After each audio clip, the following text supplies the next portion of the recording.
Hi guys, it is Lisa here, or the Diamond Stitcher, as I go by on YouTube and Instagram. Hello, good morning, or good afternoon, whatever time it is you are watching this video. I hope you're having a wonderful day. If you are new to my channel, first off, welcome. I'm happy you found me. I hope you would consider subscribing and sticking around for all things diamond painting.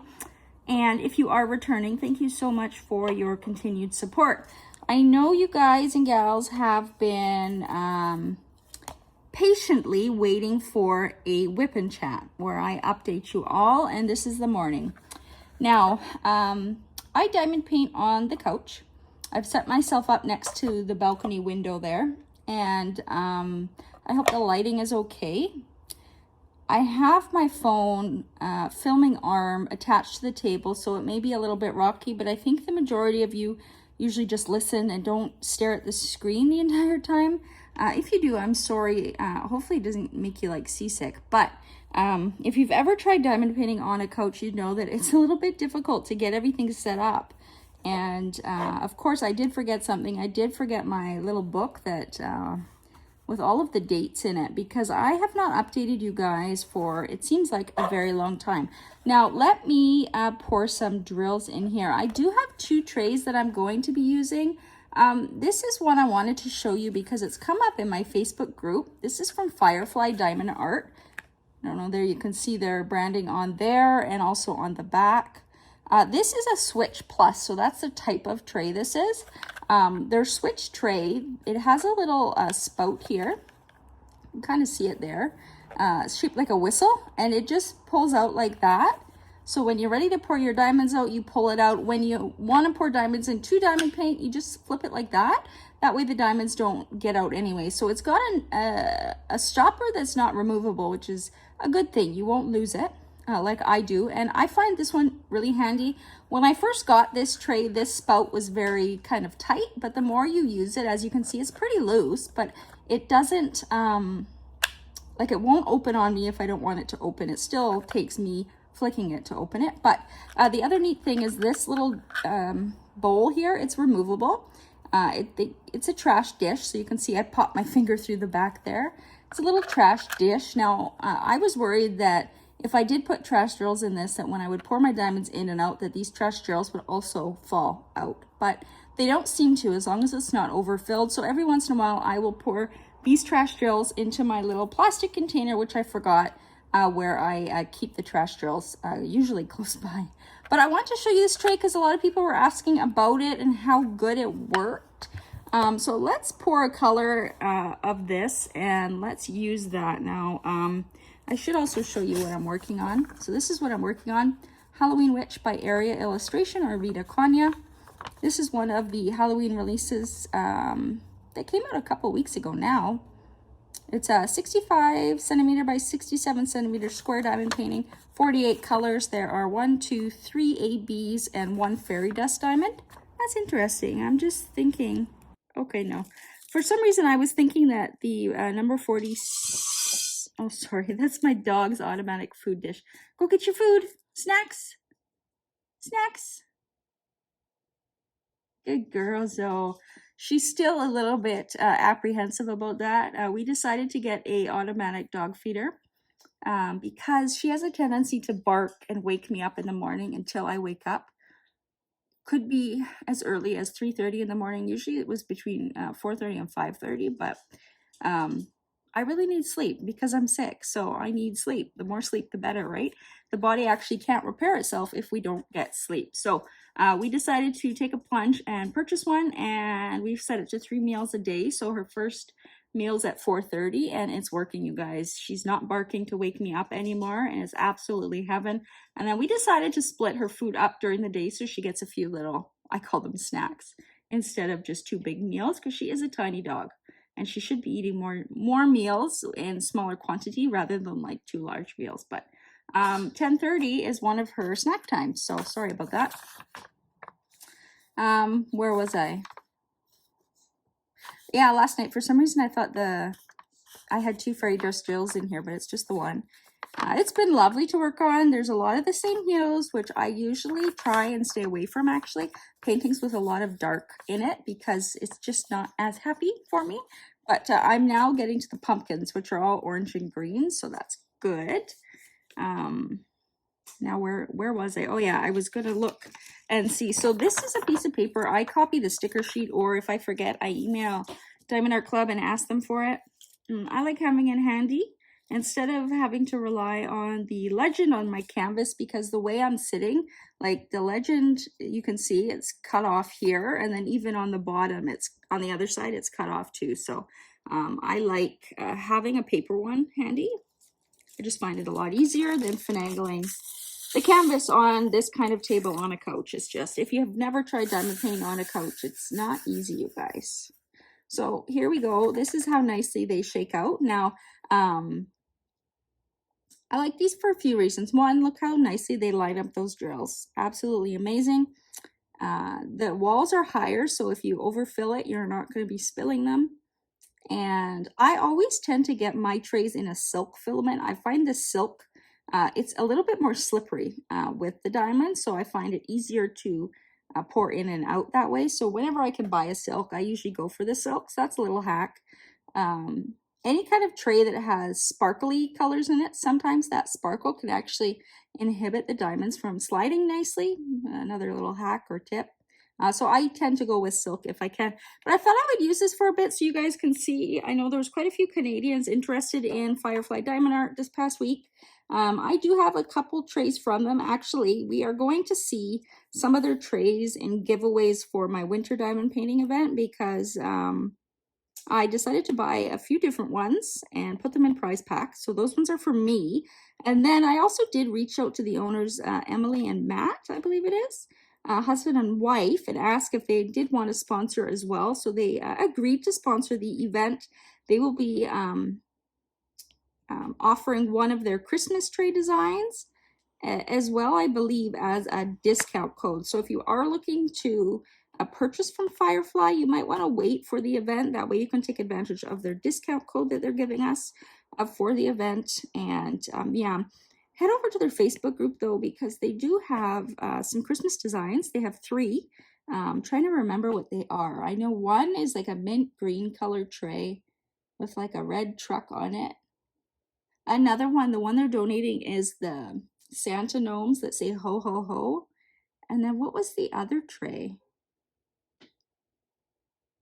I'm not remembering what the third one is, but I believe there were 3 designs that they are taking pre-orders for. So if that's something you're interested in. Also, which I only came to find out yesterday, is one of our Canadian tray makers, Yellow Dog Designs, has also decided to make some Christmas themed trays. And she actually, at time of filming, I'm filming this on, I don't even know, it's a Wednesday morning. What is it, October 24th? Somewhere around there. It's a Wednesday. And she just posted into my Facebook group, Licensed DP Fans, a snapshot of, or a sneak peek of, the Christmas ones she's making. So her and her husband just opened Yellow Dog Designs this year. They are based in, I always get the province wrong. I always say Alberta, but I don't think it is. I think it's like Saskatchewan or something. I could be wrong. Anyway, they are Canadian. And she's made a beautiful red tray with a Christmas tree on the lid. Also, her trays, these trays will come with a lid and a stopper too, so it's kind of like a full set. And the Christmas tree on her tray, I will try and upload a picture here so you can see it. It's just so intricate. I have no idea how 3D printers work and how you can print such a intricate design on a 3D printer. I usually just see you know, single colors. I don't see much. I think Firefly Diamond Art, I saw it first, where they started making really cool customs on the lids of all sorts of pictures, and then now I'm seeing it at Yellow Dog Designs. It's always nice to have a Canadian shop as well. Some people, you know, shipping from the States can be prohibitive, and it's nice to support Canadian when we can as well, give them some support. I've actually, I know I haven't started updating you on me yet, but I'm just going to talk whatever comes to my mind. In the last couple days, I've seen at least 3 small shops post that they're basically in dire straits. They are on the brink of losing their small business. These are businesses that, I'm trying to think of the third one. Two are coming to mind. Oh yeah, the third one is a Canadian one. They all of them sell diamond paintings as well as diamond painting accessories, making trays or pens, and they're all on the verge of having to shut their business down. So if you do have it in your means to support small shops in the community, I encourage you to do so. You know, for things such as diamond painting trays, pens, even some diamond paintings. If you just want to switch it up and work on something from a different shop and get a different experience or a different kind of image, and you have the means to support them, consider doing so. I know the holiday season is hard in general, and you know, when I see these small businesses post that they're basically on the verge of shutting their doors and they're putting on massive sales just to, as one shop said, to pay the bills, it's very sad to hear. You know, it's I did own a small shop for a very short period of time when I made my resin trays. It was more of a hobby for me that I had to stop because of my health, but I enjoyed doing it. It gave me a lot of purpose and fun during the day. Plus, it's just fun to create packages for people, add in extra goodies, and just, you know, make somebody feel good. So those small shops are really working hard out there, and I would probably venture to say most of them are struggling in some way. So if you do have the means, please take a look at some of our small shops. I do have lists in my Facebook group of the small shops in the community, ones that I've purchased from or that I've heard good things from. I mean, the list, of course, is not exhaustive. There's just so much out there, but it's a good place to start if you're not sure. There are a handful of Canadian shops, as well as, of course, our American and UK friends as well. But I'm using this pen. It's from Bistro Blank, so Skull Lady pen. This is about probably a 3/4 pen. I should also say that I may have to pause this video if I have to answer my phone. Just a heads up there. I'm using this. I think it's an 8-placer from Diamond Art Club. A lot of people post pretty much daily. Whoops, daily. How do you? These tips won't fit now. The washi tape is stuck back in there, but what I do is I wrap washi tape around this part until it fits nice and snug. And as you can see, it holds that placer in there. It's not wobbly. It's not moving anywhere. It's held really nice. I saw somebody mention, and I did notice it. I think this is actually the Diamond Art Club single placer as well. And I think it came with a little rubber band. But for me, all the rubber band did when I tried to put it in the pen, it pushed right up here and it wasn't doing anything at all. So I took it out and I threw it away, actually. I find the washi tape, it works. I know some people say, well, it's still wobbly in their pen. I've not really experienced that. The only time I've experienced that is if the hole in the top of the pen isn't deep enough and that placer can't go all the way in, then it might be a little bit wobbly. But try another pen and it should work. Like I said, these are fitting really nicely. I also just recently got this DAC single placer. I used to use, I still do use, I have one here, the Everlasting bent single placer. I have a lot of these bent ones. I just find it takes some pressure off of the wrist when you're placing, but something I was noticing is when I go to pick up a diamond, it was covering, well, there, it's going to fall off, but it was covering a lot of the diamond surface area. So when I went to place it, I couldn't quite see where the box was. And I find this DAC one is just a tad, like very, like probably like a hairline smaller. So when I go to pick up a single diamond, I can really see the diamond. So when I'm going to place it where it needs to be, I can get the placement a little bit better. So I'm actually enjoying this DAC single placer. I will probably add more to an order in the future. I'm just going to take a sip of water. Cat is here and wondering who I'm talking to. I'm going to come sit. Come on. Come sit. She's not sure. I'm not usually on this side of the couch. This is my husband's side. What she actually wants is outside, but I can't open that door. Sorry, kitty. As you can see, at least I think you can see, using the placer with these diamonds, they place nice and straight. I'm really happy with how they perform. These are also some of the new diamonds from Diamond Art Club. So the new ones have 20 facets If you look very closely at the very tops of the diamonds, they come to a point. That's the newest drills. And then also, I would say that these have the improved resin formula because the squares are perfect and there's literally no trash in here. I do have to admit though, in the 310 of this kit is absolutely horrendous. I don't think I've actually had that much problem with the color from Diamond Art Club ever, at least that I can remember, and I'm not quite sure why. It's interesting too because even though the 310 all came from the same bag, there's a mix of 20 and 13 facets in the same bag, which I've been trying to wrap my head around. You know, if I imagine the machine, I don't know why you'd have a mixed bag unless it's like the very bottom of the barrel kind of thing. So hopefully that means our 310s are going to start looking really nice pretty soon in some new kits. But for this kit, I have to say, I've never seen so much trash. The 310 is so tabby. It's absolutely ridiculous. Like if you put a bunch of drills in front of me and without the company name and you made me guess where they were from, I would not guess Diamond Art Club. So I'm crossing my fingers it's a one-off. And actually, I just remembered I had the idea last night to steal some 310 from another kit. I have a project planned where I am taking one of the newer releases from, I might not say this artist name right, Terror. AJA is the first name, and they create those very confetti heavy diamond paintings. Like the Haunting of Van Gogh was one popular one. I think Black Cat at Night was another popular one. Recently they came out with that multi-poo one and then an orange tabby cat sleeping. So I did get the multi-poo one because it does look like my little dog Zoe. And I got the orange sleeping cat because all my cat does is sleep, but she's a rag doll. So the colors are different. Her colors are mostly beige and brown. Very dark in the face and in the feet, and then the rest is beige. So I am going to take on an epic project and try to change that tabby cat to a ragdoll cat. I've gone and ordered a whole bunch of beiges and browns. I actually ordered from Oraloa because I was happy with their squares. So I did order a bunch of extras from them.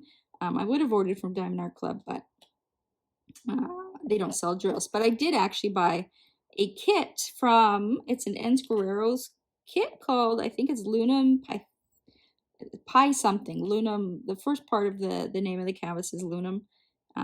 Because it had, that painting is all beiges and browns. So I actually did buy that kit just to use the drills for my project. So I'm going to try and use as many DAC drills as I can, and then I'll have some Oraloa ones on backup.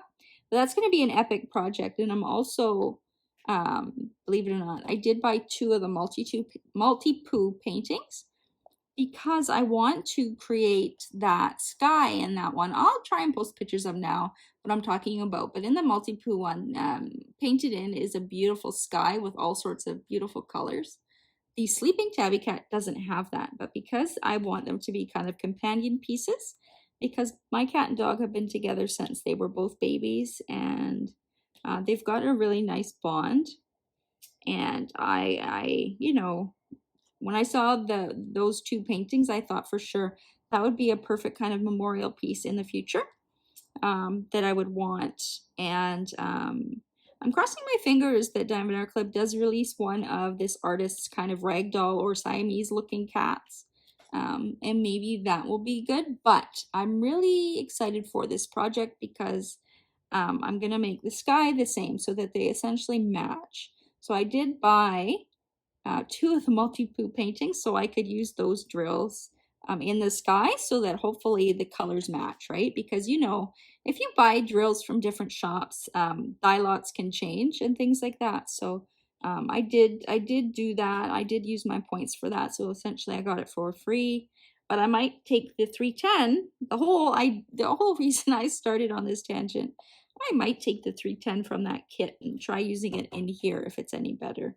Because the 310, it really is not fun. I really have to be honest. All the other drills so far, one of the dark browns also is a little bit more trashy, but not too bad. The rest of them, like these, are perfect. They're so straight. There's zero trash. They're beautiful. Once Diamond Art Club has all of this kind of upgraded diamond in their kits, I think it's going to be amazing to work on. At time of filming, we are in the week leading up to Diamond Art Club's 25 kit Christmas kit release. I called it the DAC Christmas Extravaganza. And one of the kits I've sneak peek, I'm going to have 2 sneak peeks. One of them has already been up. It's the gnome for the holidays with the 2 gnomes, beautiful blue background with all sorts of Christmas elements and ornaments and colors. The artist is Marjorie Sarnat. I really want to kit that one up today, actually. I'm just contemplating if I want to kit up into trays or if I want to kit up into Ziploc bags, because that kit is confetti heavy. And I know when I work on confetti heavy paintings, I get very tired very quick. I lose my patience very quick because you have to change the color in your tray often. So I did decide to get a tray tower system, just one from Amazon. What I bought was ink pad holder and some of the white big trays with the orange kind of stopper. You've seen them around, just basic trays I bought because you could buy them in bulk. I think they came in a pack of 20. And so I did that. And I have 2 of them, so I think it can hold up to like 66 colors or 72 actually if I use the top row. Now let me just make sure I got all of the H's. I think so. So now I'll show you how nicely these pour out. So to pour them, what I do is I kind of hold it like this, and I actually put my thumb here. Let me see if I can zoom out. And I kind of just do a few little bangs. Look how nicely that emptied out. I know a lot of people are complaining of trays that they use. The diamond's not coming out easy. These ones come out super, super easy. So I definitely do recommend, if you do not have a Firefly Diamond Art tray, try them out. This is the Switch Plus. So the Switch is the one where their stopper is like this. And they also have another kind of tray. Sorry, I'm trying to put this back where it goes. Hold on. They also have another kind of tray where the spout is in the middle, and then there's a little lever that opens and closes. That one I find a bit finicky because I kept hitting the lever when I was trying to pour the diamonds out, so I do prefer this one. But those are kind of the 2 models, the swinging spout or the spout right in the middle. And then, of course, some of them have the trash drill tray, which I think is awesome. You could also just pop this out. Oops. You could glue a couple of magnets on the back and have it as a little trash drill thing here. Then you don't have to worry about any drills falling out. But really, it's not much of a problem unless it's too full. I'm going to use this tray next because this is from Yellow Dog Designs. This is, as I mentioned, Canadian small shop. This one is, let me see, yeah, this is a white silk tray too. So I always tend to go for silk if I can. I just wanted to use this one to show her support as well. And as I mentioned earlier, she is coming out with some Christmas designs, which I can't wait to order and try. They're going to match my Christmas diamond paintings wonderfully. I am somebody who usually doesn't care for the lid or the stopper though, but it's such a cute design that I'm there for it. As you can see, this one lines up diamonds really nicely as well. Very simple, basic tray. I like simple too. It's nice, right? Anyway, yeah, so this kit I am hoping to get. Actually, I'm more than halfway done now. Or actually this row that I have to finish, and then I'll be halfway done. I was hoping to be able to get this one done by the end of October. I'm not so certain if I'll be able to pull that off, but I'm going to try. I had planned to start on that epic project I just mentioned about the matching dog and cat paintings, but now that I've gotten both of my Diamond Art Club Christmas sneak peeks, I definitely would love to be able to work on both of them this season. However, one of them is huge and the other one is chock full of confetti. So they're both going to take some time, but I'm leaning towards kitting up the gnome one right now because those colors in that kit are just so vibrant. They're so happy. This is the season of kind of wet and dark weather. I know for me, it really does affect my depression. So I would love to work on a very bright kit like that. So I think I am going to kit that one up later today, and then hopefully get that done. The plan would be before December 1st, and then for December 1st to start on my other one, which will be the Dakota one. I think I can mention it now because by the time this video goes live, that other sneak peek would have gone up. So the second sneak peek I have is the Dakota, Christmas Eve at the workshop. Adorable painting. I will link. Well, actually, if you are in my channel and you go to the playlist section and you go to the DAC sneak peek playlist, you'll see both of them there if you haven't already seen the videos. But the Dakota one is just so fun as well. All of the different elements, and yeah, it also has a lot of beautiful colors. So I think that's my plan. Again, I might change it. The day before yesterday, my plan was just to do the Dakota one and save the gnome one maybe for next year. But I don't really want to do that because I know they're going to come out with more amazing kits next year too, right? So, because what I actually did a few weeks ago now, I went to Diamond Art Club website and I ordered some of the Christmas, I ordered two. One kit ended up going to Mom's, and the other kit I was going to do for the winter event. But then Diamond Art Club came out with this 25 kit release. So, and at time of filming, I don't know if I'm going to be buying any more. I did see one other gnome one. I don't know why I like gnomes. I've never liked gnomes. They've never been a thing. But they're kind of cute. And the other one, I don't know the name of the painting, but there's 3 gnomes in the picture. And I think they're fighting with string lights. It just looks like a fun picture. I believe it was round as well. Most of my stash are squares. I do tend to enjoy squares more than rounds. I have a lot more fun with them for some reason, as long as they're good quality squares. But it is nice to have a round in the mix every so often, because sometimes these squares can be really hard on my arm, especially if I'm having a flare-up. Just the nature of pushing them into place is hard. So I may order that one, but at time of filming, there's nothing else jumping out at me yet, but you never know. Definitely let me know in the comments which Christmas diamond paintings you picked up from Diamond Art Club, because I'm going to try and put this video up probably on the Monday. So their Christmas release would have passed. So let me know which ones you got, or if you wish listed a bunch. Interested to see everybody's opinions and choices. Hopefully there is something for everybody. I think I'm just going to take a sip of water again.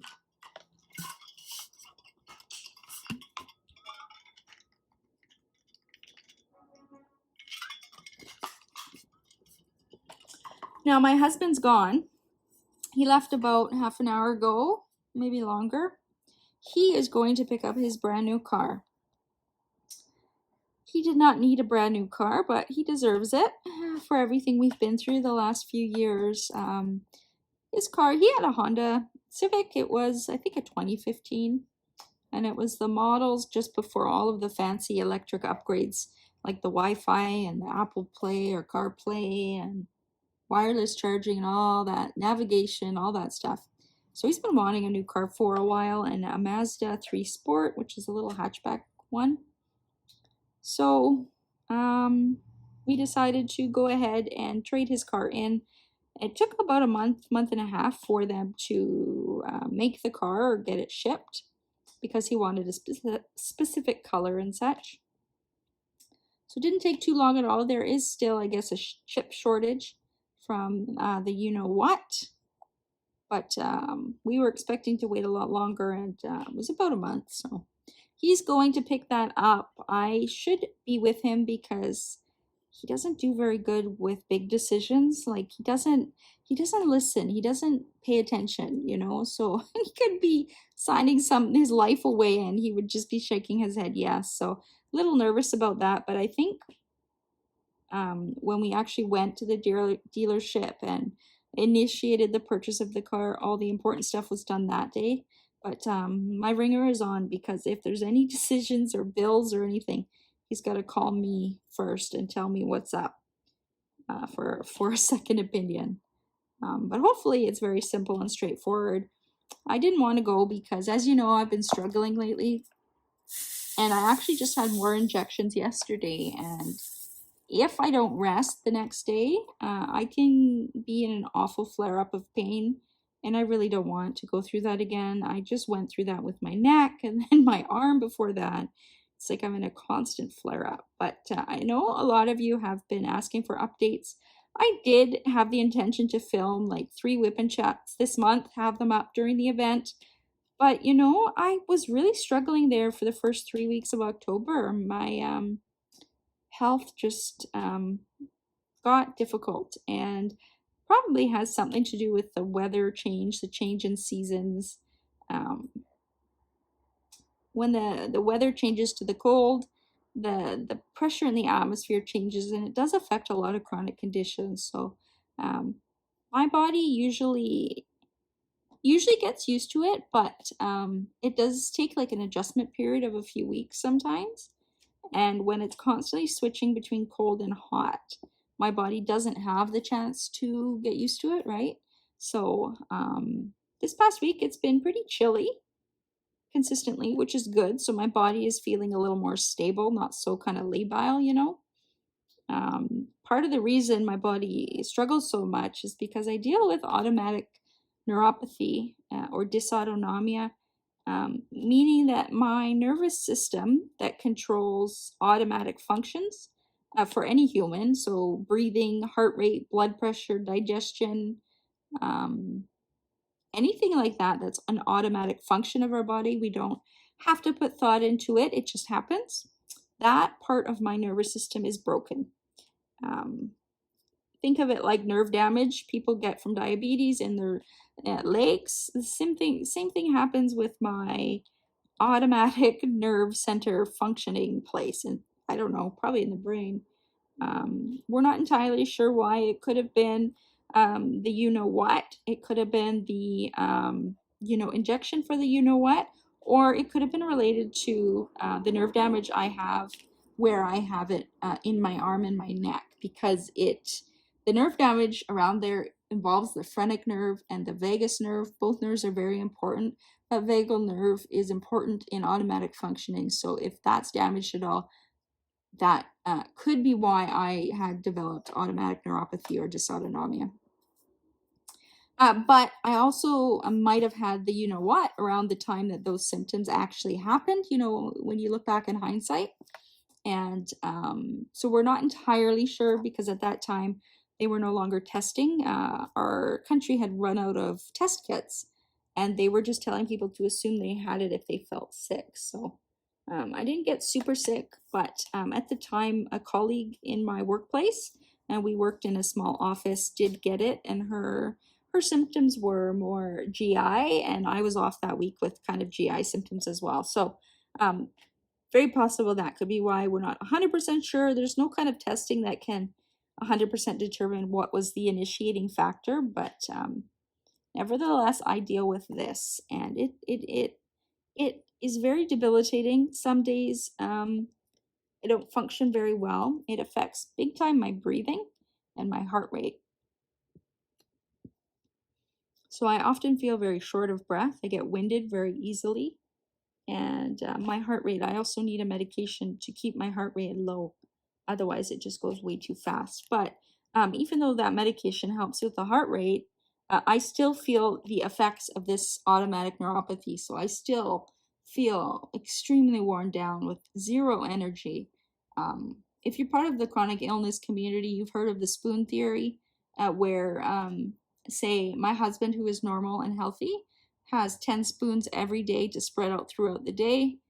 Every time you do something that takes energy, you take a spoon away. Somebody like me, I start with some days 2 spoons. At the most, I would say maybe 4. So I have a lot less reserve for tasks for the day. So when I'm feeling really sick, it drops down to like 1 or 2 spoons. which is very, very difficult. So I've kind of been dealing with a lot of days that are difficult like that. I'm just going to switch the color out here. As far as timeline, I can't quite remember where I left off, but I know October's been a busy month with medical appointments, and I'm trying to look back in my head because my phone is being used to record this. I'll kind of just, I'll start with my surgeon. So I think I had a follow-up with my surgeon. He decided to continue on with the hydrodissection I'm getting. The hydrodissection is basically a procedure. The goal is to use high volume dextrose, so sugar water, and lidocaine, which is a freezing, to blast scar tissue off of the nerve bundle in my arm. Look how amazing this tray lines up those diamonds. So this is Yellow Dog Designs on Etsy, based in Canada. Really happy with their trays. Anyway, so yeah. So I had the hydrodissection done again. It's going to be 8 days ago I had it done. Immediately after the procedure, I actually had a lot of trouble breathing, so they had to keep me longer because the nature of injecting freezing into that area, it can affect the phrenic nerve, which it did. And because I already have it paralyzed on the right, when you inject freezing into the left side, your breathing comes even harder. So for about 20, 30 minutes, I had trouble breathing, but it resolved very quickly. And then it was like I was standing on top of a mountain on a crisp, like a snowy mountain on a crisp, sunny morning, and I was just breathing in that fresh air. I felt amazing. The rest of the day, up to day 7, actually, my breathing was easy for an entire week. The pain in where I get most of the pain was almost between like a 0 and a 2 for about a week, which is absolutely amazing. Now, unfortunately, having that procedure done did make my neck worse, which I'll talk about, but the pain in my arm was dramatically decreased, and it started coming back yesterday, so just after 7 days. I was hoping it would provide a little bit longer relief. That being said, this morning my pain is not bad. My neck is sore, but my arm is not too bad considering where I normally am at. So I do think it helped. Maybe it did blast some of that scar tissue off, that especially that phrenic nerve, because I would say my breathing, when I first wake up, it is hard, but also I deal with something called central apnea, where my brain does not tell my lungs to breathe, and I have to wear a CPAP machine at night. So that in itself can make me feel very short of breath in the morning, plus the automatic neuropathy. I also have something called POTS, which is postural tachycardia syndrome.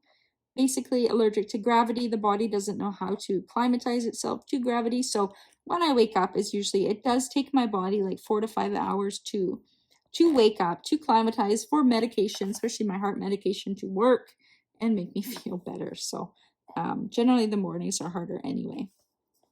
But right now, as I'm filming, I'm feeling pretty good, except my neck. So the procedure I had 8 days ago, during it, I had to turn my neck to the right, and I had to hold it there probably for half an hour. I don't know.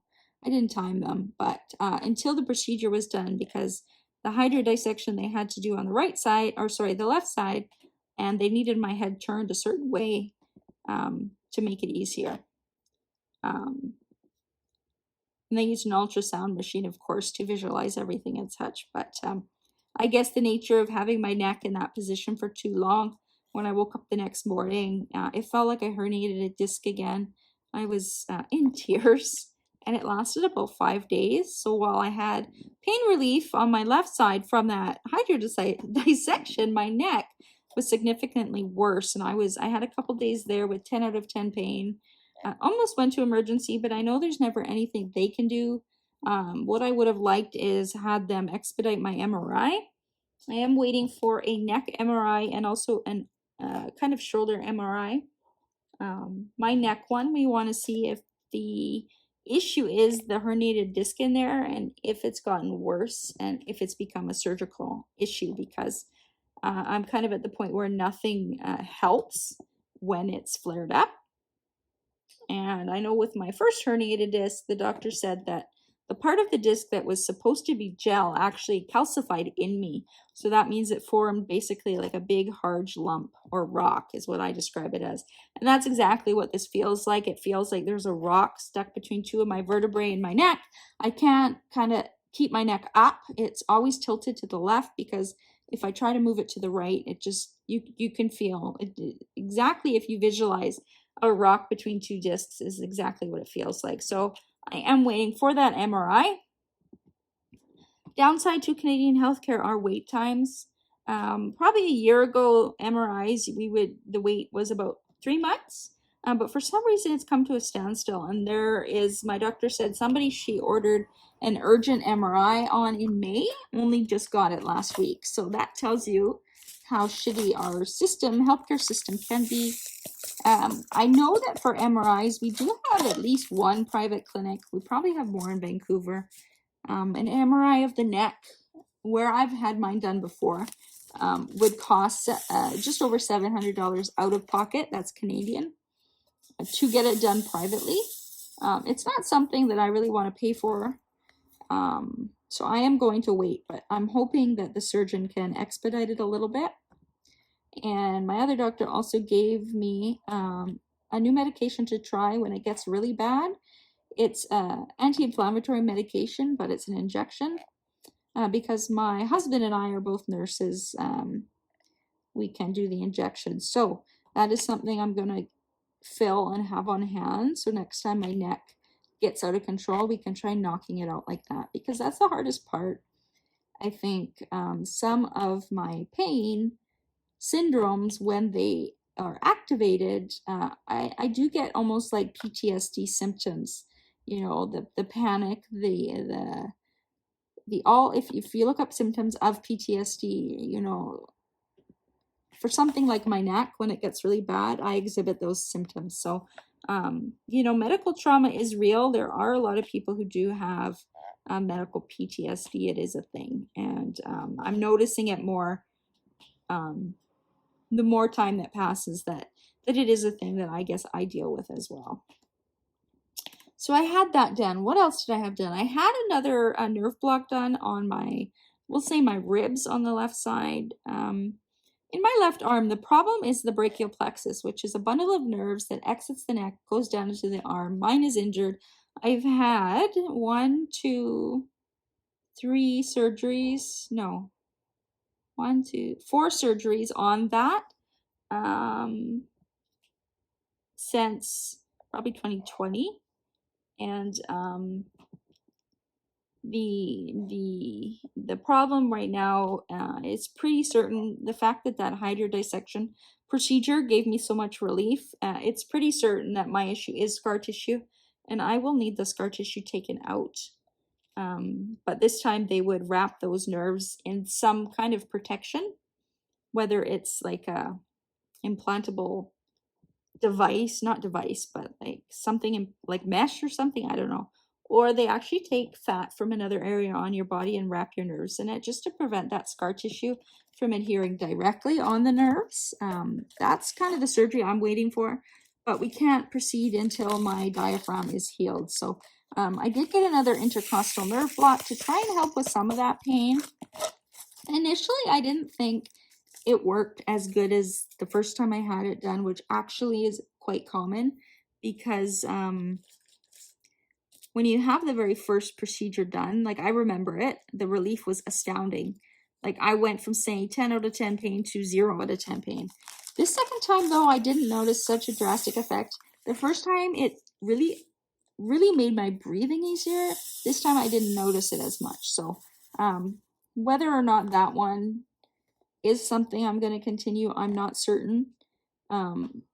What I need is I need surgery. I need that scar tissue taken out. And I know that when you do surgery, especially when you do multiple surgeries on the same area, your body is just going to keep developing scar tissue. But the key thing with this would be that they're wrapping those important nerves, like the phrenic nerve and the vagus nerve and all the other little nerves, in a protective wrap to prevent this happening again. and that would be kind of like the final surgery. So yeah, I did get that intercostal block. That was by the doctor that I don't really like. He's not the most empathetic, and it's kind of dangerous. Like, I think I mentioned in another video when I went to get one of these blocks. It was that block, I think. He went to do it on my right side 3 times. I had to make him change the consent, and even though we did that, then he kept saying the right, and I'm like, no, it's the left. And then when I laid on the table and he went to clean the area with the chlorhexidine, he started cleaning my right side, and I'm like, no, we're doing the left. So I would say not that safe. Maybe he had a lot going on that day, I don't know, but thank God I was, with it. I had my mental faculties. So he also does my neck. They burn nerves in my neck on both sides to help with some of that pain from those pinched nerves. It does help. The first time I had them done, I think relief lasted about a year before it slowly started coming back. So fingers crossed I get more relief now. Before, when I had it, I still hadn't had all of my TOS surgeries, so the surgeries for my condition. So now that I've had them all, minus that I need the scar tissue cleaned out, I'm hoping my neck will calm down, because now there's not like problems everywhere. It's just the herniated disc now, I think. But I'm hoping maybe I can get a little bit more relief than just a year, but even a year is great. I'm fine with a year. He said that he would like to see them last longer in me to continue. I don't know why. I guess every time you do a procedure like that, it is risky, but my body is in pretty rough shape. I had an appointment with a very special clinic in Vancouver. It's a pain clinic. That reminds me, I need to call and book a hotel. I'm gonna forget. Let's hope I don't forget. Sorry, there's somebody doing lawn mowing now.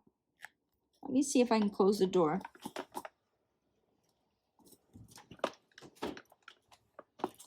No, I cannot close the door. I will try editing that noise out. Hopefully. Oh no, I gotta get out. Hold on, you guys.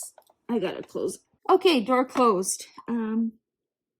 You know, the one thing that I absolutely hate, let me know in the comments down below. What is your like top 1 or 2, maybe 3 pet peeves?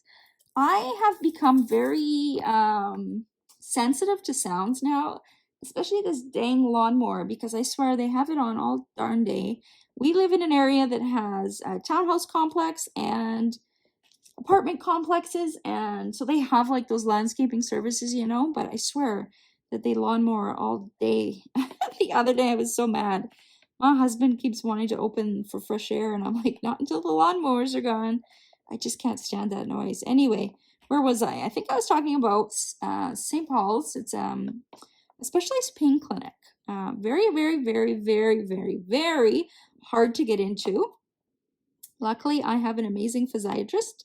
Physiatrists, if you didn't know, they are physical medicine and rehab doctors.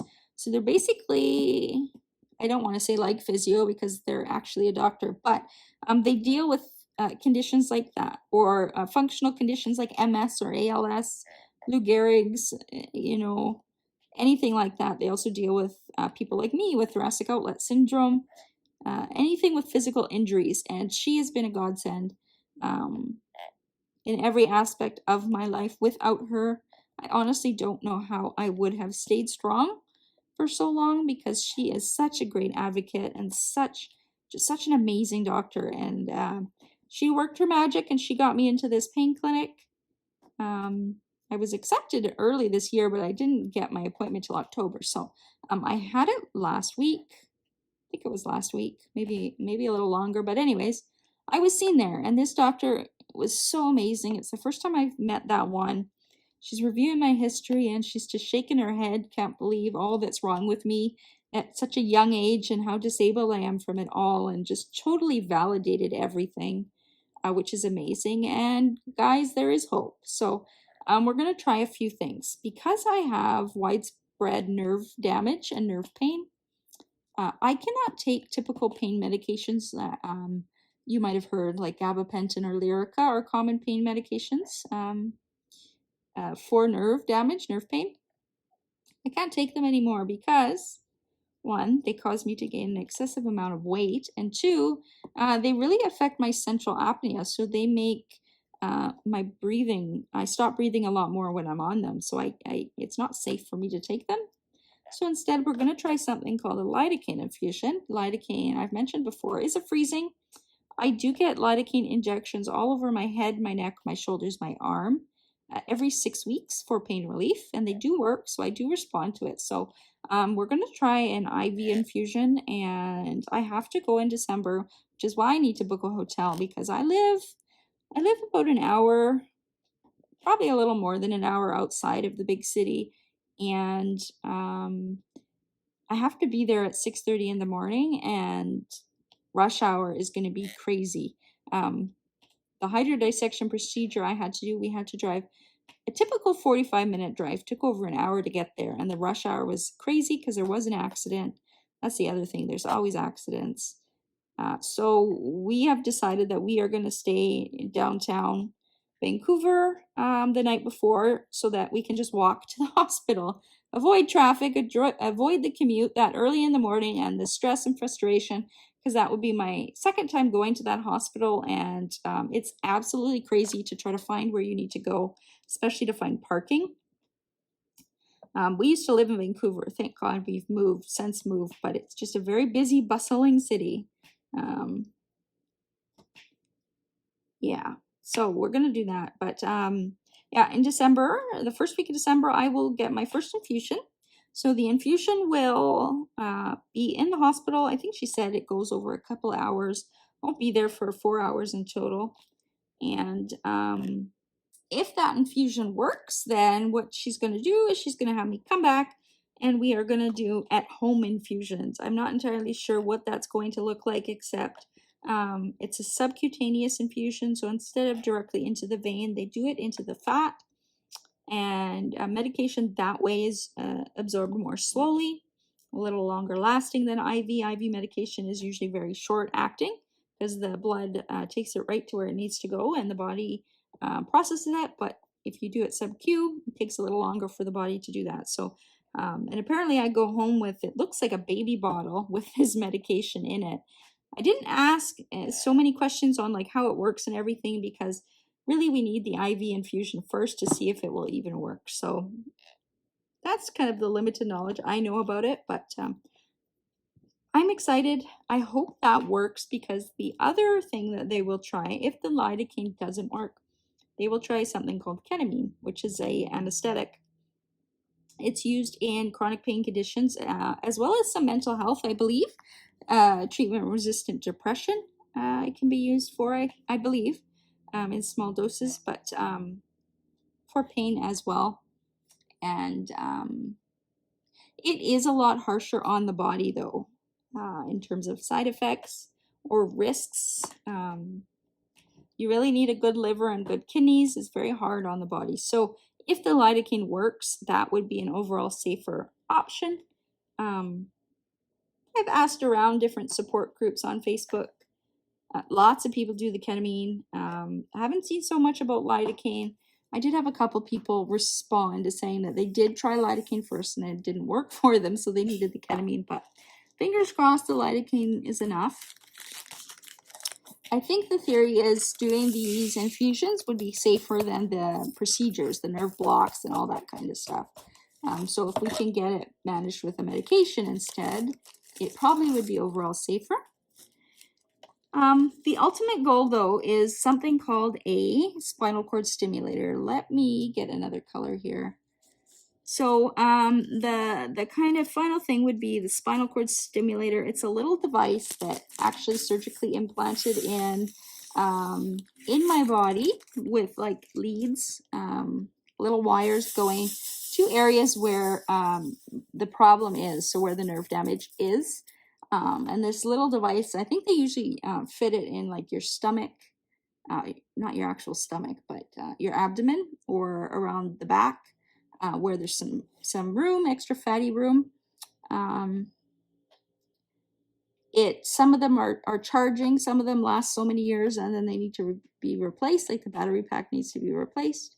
But essentially they are, if you've ever heard of a TENS machine, TENS, it's a little machine with leads that you can put on an injury area, and it provides electrical stimulation, helps improve blood flow, but it also helps block pain signals. And when they do it directly in the spine, it blocks those pain signals completely. That's the theory. There are some people who say that it made them worse and they had to have it removed, but there's a lot of people who say it gave them their life back. So I'm actually really looking forward to that. What they would do is they would do a trial, of course, first.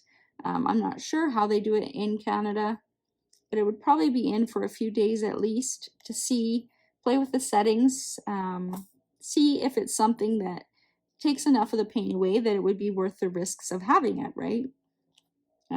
And if the trial goes good, then they would book the implantable one. Now, before we proceed with that, though, we need to make sure I don't need any more surgeries. So while we are waiting for all of those decisions, we're going to do those infusions. So the lidocaine, maybe ketamine, if lidocaine doesn't work, while we wait on my surgeon to decide if he is in fact going to go back in, clean out all the scar tissue and wrap those nerves up, or if he thinks it's too risky and we should just leave it as is. I'm stuck the way I am, and let's just make her quality of life better. So either way, if he says surgery or not, I'm fine with it.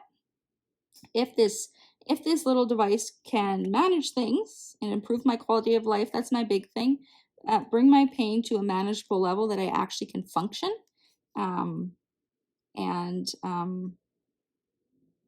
Also help with the breathing, because the shortness of breath is so debilitating, and some of it is like, it does feel worse sometimes because of the pain. So it's all connected, right? Everything is always connected.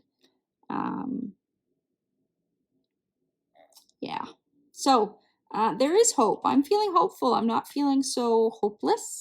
I have to be honest, I was feeling pretty hopeless there. I'm gonna say the last three or 4 months have been very hard. Because I've basically been in limbo. Not, we're trying all these things, not that don't actually really work. I know I need the surgery, but we can't do the surgery because my diaphragm is paralyzed. And then that's the other thing. So the last chest x-ray or test I had, I think was in September. He wanted to redo it in October. So I'm just waiting for the referral to get another chest x-ray to see. The diaphragm, he doesn't think it was injured during surgery. What can happen is it kind of goes to sleep because of the trauma. So when you're working with nerves, they're very delicate and very finicky. You can sever them, cut right through them. That would mean that my phrenic nerve is permanently damaged. It will always be paralyzed on the right side. Or it can just be kind of asleep. And it can take up to a year, I've been told, to wake up. We are at the 6-month mark already. The last test I had, it showed that there was no improvement at all. That's not a good sign. So I do need another chest x-ray, and we need to find out if it's improved at all, or if it's going to seem to be permanent. If it's permanent, I don't think he wants to do surgery because it would be too risky. If he did surgery again on the left and the same thing happened this time, and the left side also became paralyzed, then I might need a ventilator to breathe.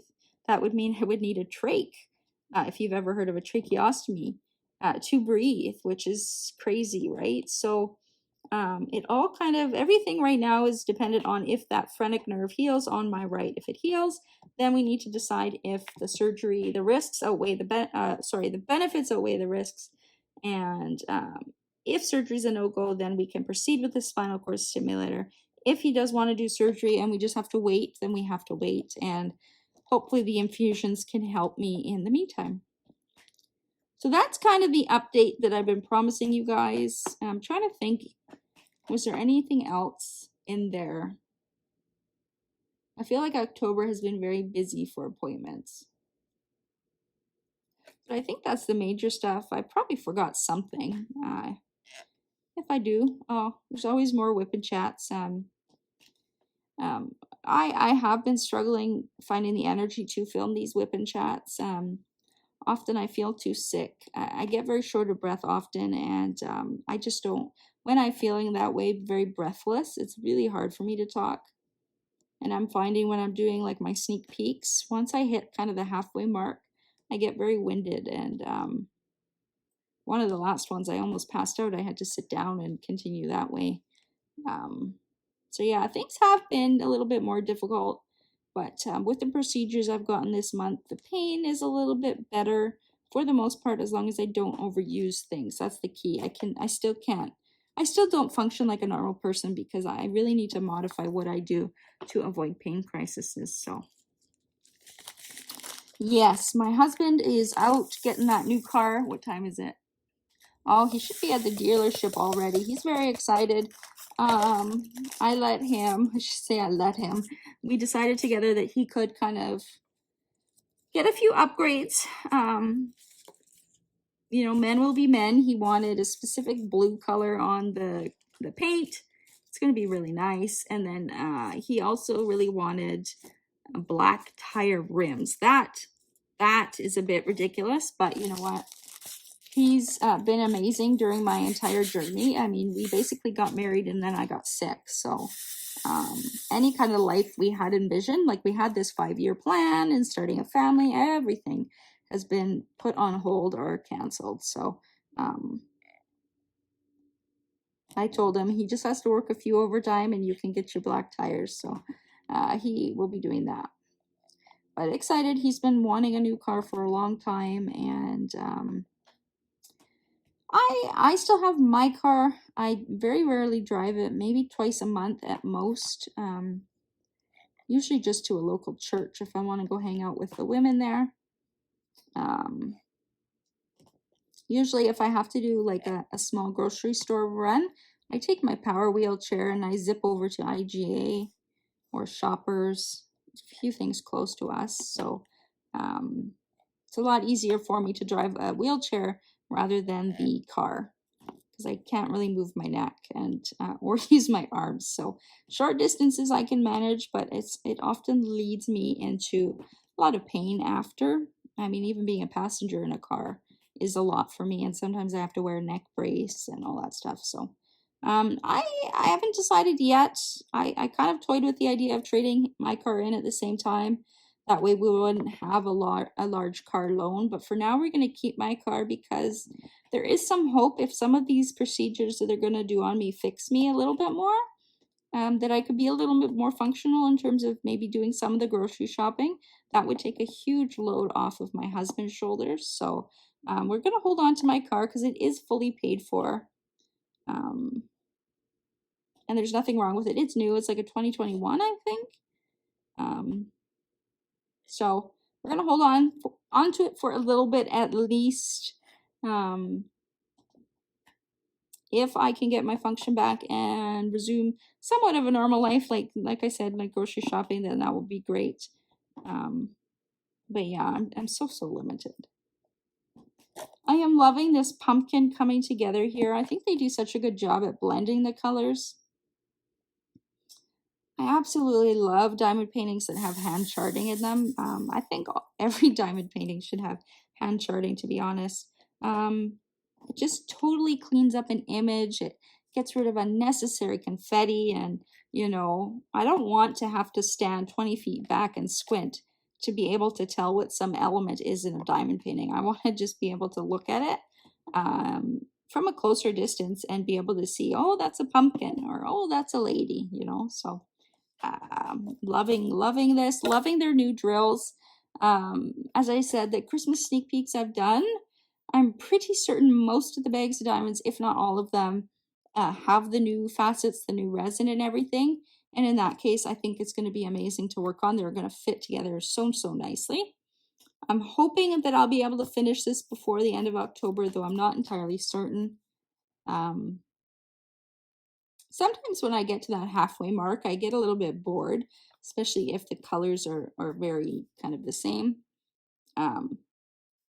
It also popped in my head this morning to maybe wrap this one up after I've done this row and put it away and finish it next year. When I do my diamond painting events, at least as of now, I don't require a new start. I want it more just to be fun and not so many strict rules and things like that, right? Certain size, certain new start, and must finish, and yada yada. So I'm considering wrapping this up after and starting to kit up the Christmas gnome kit. Just because of the colors in that one are so vibrant. I'm gonna go take a look at the Dakota one again and decide. Then I'm gonna decide, just look at the diamonds again. I just want something with a lot of bright color, and I think that would make me happy. So look for that. Now this is gonna go up probably on the Monday, so that would mean we have one more week left in our, or is this the week? Today's Wednesday. I guess this is gonna go up kind of on our final day of the event on October 30th or 31st, probably. So the event basically would have come to a close. So I guess I should say thank you to everybody who's participated in the event. It's been awesome to watch everyone's progress and see you guys cheer each other on, see all the different artwork you guys choose to work on. I've really enjoyed creating those WIP parades for you. I know a lot of you love seeing your name up on the screen, so I'm really glad that you like that. Congratulations to all our participants who won prizes, and a big thank you to all our sponsors and other group members who did donate goodies for the event. Thank you to everybody, really. You guys got me through a tough time. I'm not gonna lie, the last few months were very hard mentally. I think if I didn't have accountability to be here for you guys for an event, that I would have sunk pretty deep into a depression. So I thank you guys for preventing that from happening. I hope to have more frequent WIP and chats. However, I feel sometimes like my WIP and chats is just the same old. I'm not feeling good. I'm having more procedures. I don't really do much aside from diamond painting and resting. I am though creating some Halloween cover minders. I did post a picture of some minders I made, handmade for the Christmas season, and there was such a wonderful interest in them. I decided to get some Halloween charms and make a few for Halloween. There's not going to be a lot. It's going to be very limited, but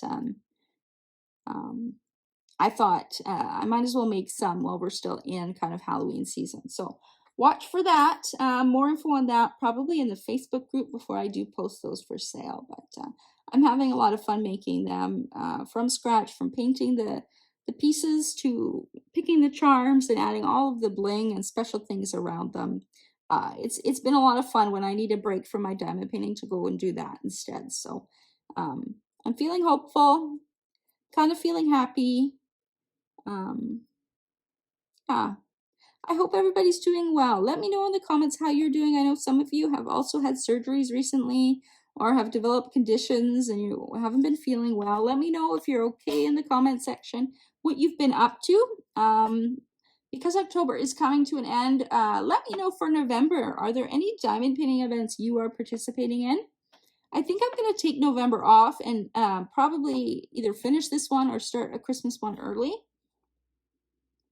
I know of 2 events starting in November. I know Angie's Crafting with Diamonds is doing a sparkle along, and she, I'm not certain of the exact qualifications, but I know you must be doing a painting where you bling it up. So you add in extra diamonds. And not just like 2, but you add in a bunch. So see her channel for more info on that. And then the principal painter, I can't remember her co-host, but I believe she's hosting a Randall Spangler event for November. So if you have a Randall Spangler kit, again, I don't know any more as far as the details. I think I read somewhere that it must have books in it too. Could be totally wrong. But if you check out the principal painter, you'll see more info there. And then I know there's a lot more events. The Diamond Painting Events Facebook group is a good place to see them. Kay does a great job, even at making the monthly slides so that it's very easy. You can see it right there, all the different events. So if there's something else you're participating in, let me know. And yeah, now I'm going to be busy getting ready for the winter event. The winter event is going to be December 1st to December 31st. I already have a handful of sponsors. If you are a small shop and you want to sponsor the event, provide a prize or two or a discount code, please send me a message. Either leave a comment down below with the way I can connect with you, or I do link my email in the description box now. I did make an email just for diamond painting stuff, so you're welcome to email me there too, or find me on Facebook. I would love to share your shop with everybody. I plan to do a similar kind of sponsor video as I did for the fall event, because I know a lot of sponsors really appreciated that.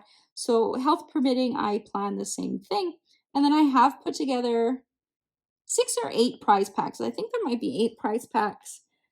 So, you know, usually means there's a tray, a pen, minders, special diamonds, and washi, along with some other things. And then I am planning to drop a lot of those Christmas minders for you guys too. So lots coming. I'm trying to think medically. November. Do I have things in November? I don't think so. I think the only thing is I do have a follow-up with my surgeon at the very end of November, just to see his thoughts on how possible, you know, is surgery really a possibility, or are you stringing me along just so I don't lose hope, you know? Because if surgery is not a possibility, then I might as well go ahead with that spinal cord stimulator sooner than later. So that will be the end of November. As far as the rest of the month, I don't think I have anything planned, medically at least. So this might have been a little bit of a long one. Thank you for hanging in there. If you stuck it out to the end, leave me a little pumpkin emoji. Let me know you did listen. I know it's been a while since I've updated you all. I miss chatting with you. Even though I'm sitting here talking to the air, I still feel like I'm talking to all of you. So it's really nice to kind of be back and be able to chat with you all. Please let me know how you're doing below. Don't forget to like this video before you head out as well. That really helps any kind of channel. Leave a comment if you can. Leave that pumpkin emoji. And if you have not subscribed, and if you've made it to the end, you'll probably like it here. So click that subscribe button. You can also turn on the notifications by clicking that bell. You'll be notified anytime I do post a new video. Also hop over to our Facebook group, Licensed DP Fans Canada. There's more of a kind of intimate group there where everybody can interact with each other. And that's where most of my events are held and such. So I do random giveaways over there too sometimes, which is a bonus. You do not need to be Canadian to join. Links to that will be down below. Otherwise, I am going to finish this part here, and I hope everybody has a wonderful day. Until the next video, happy diamond painting. Bye.